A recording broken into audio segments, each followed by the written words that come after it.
में, यूरोपीय यूनियन में ब्रिटेन के अलग होने से भारत को फायदा हुआ है घाटा?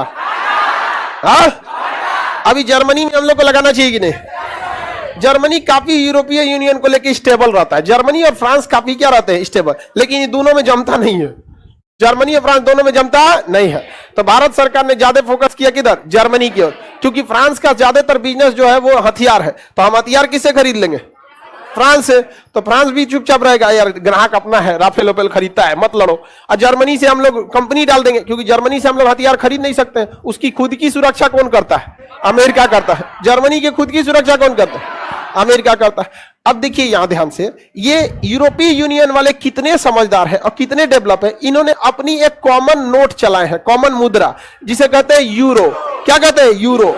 सोच सकते हैं क्या कभी एशिया में ऐसा पॉसिबल होगा कि ऐसे सबकी मुद्रा क्या हो? सेम, सबका टैक्सेशन सेम, बॉर्डर का कोई डिस्प्यूट नहीं, कहीं से व्यापार कहीं कर लीजिए। सोचिए कितना खुशहाल हो जाएगा एशिया। और इन सबको पता है कि इन्हें टक्कर कोई दे सकता है तो एशिया ही दे सकता है। इसलिए जिस पाकिस्तान को आप हम लोग सरदर्द समझते हैं, ये चोट्टे उसके जन्मदाता हैं।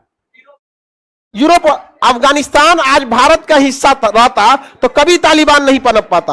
पाकिस्तान अगर भारत का हिस्सा रहता तो कभी वहां से आतंकवादी खुला में नहीं घूम सकते थे, कब का कटा गए रहते सब वहां पर। नहीं समझ में आया? म्यांमार आज भारत का हिस्सा रहता, कभी रोहिंग्या जैसी समस्या ही नहीं उत्पन्न हो सकती। तो हम लोग तो म्यांमार से अफगानिस्तान तक शुरू होते थे। बर्बाद तो किया सब, ये सब केवल किस लिए? हथियार बेचने के लिए। इनके प्रति कभी वफादारी ज्यादा रखिएगा ना, बहुत दिक्कत हो जाएगा आपका। ये बहुत खतरनाक होते हैं सब, 100 साल आगे का सोच के बैठते हैं। जिन लोगों ने जलियांवाला बाग हत्याकांड करा दिया, आपको क्या लगता है भारत के लिए सोचेंगे?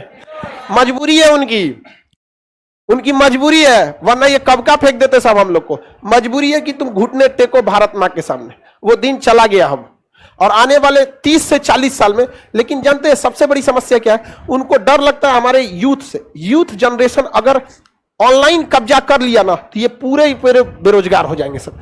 भारत में स्किल्ड नाम का चीज नहीं है। एक होती है फ्रीलांसिंग। बाहर की कंपनियां अपने छोटे मोटे काम दूसरे से करा लेती है। जैसे किसी कंपनी को अपना ऑफिस बनाना है, अमेरिका की कंपनी को क्या बनाना है? ऑफिस का एरिया सपोज कर लीजिए 300 फीट चौड़ा है, 100 फीट चौड़ाई ये है। अब इसमें ऑफिस में मैनेजर रूम कहां रहेगा, एचआर रूम कहां रहेगा, क्या क्या रहेगा। अब ये अगर कंपनी अमेरिका में नक्शा बनाती है तो सोच रहा कम से कम ओकरा लेगा 5 लाख। अब वो क्या करेगा? ऑनलाइन किसी भारत वाले को दे देगा, तो नक्शा बना दियो, 20,000 में बना देगा। अब बताओ वो कंपनी 5 लाख में नक्शा बनाएगी कि 20,000 में? और नक्शा जो बनाएगा उसको कहीं नहीं जाना है, घर में बैठेगा लैपटॉप लेके, वर्क फ्रॉम होम, खटाखट ऑटो कैड खोला, नक्शा उक्सा डिजाइन बनाया, 5 गो नक्शा दिया, कोई एगो सेलेक्ट हुआ, जो सेलेक्ट हुआ उसमें कुछ सुधार करना है तो ऑनलाइन मैसेज कर देगा, कॉल कर देगा, इसमें ये ऑफिस रूम थोड़ा इधर कर दीजिए, ये कर दिए, हो गया काम खत्म। उधर से वो पैसा भेजेगा भारत सरकार के स्विफ्ट कोड के थ्रू उसके अकाउंट में आ जाएगा, आई नक्शा उधर भेज दिया, काम खत्म। उधर वाले बेरोजगार हो जाएंगे। हमारे देश में जो जनसंख्या चिल्लाते हैं ना, ये नेताएं अपनी कमजोरी छुपाने के लिए चिल्लाते हैं, क्योंकि भारत की जनसंख्या ग्रोथ रेट है 2.9 और 2.5 बहुत अच्छा माना जाता है। समझ में क्या? क्योंकि जनसंख्या बहुत ज्यादा कम हो जाने से ना 30 साल बाद बहुत ज्यादा खामियाजा भुगतना पड़ता है। जैसे चाइना में यूथ है खत्म हो गए, तो जो जनसंख्या कंट्रोल कीजिएगा तो उसे कंट्रोल कीजिए, कौन मना कर रहा है कंट्रोल करने के। लेकिन जो बढ़ गए हैं उनको काहे भेड़िया बना के रखे हैं? उनको तो कम से कम दीजिए। आपको कहीं कोई फ्रीलांसिंग सिखाने के लिए पूरे बिहार में है? कहीं जाके नेताओं से बोलिए ये कौन सी बोलो फ्री में लाइसेंस बटतो कुछ नहीं पता उन सबको।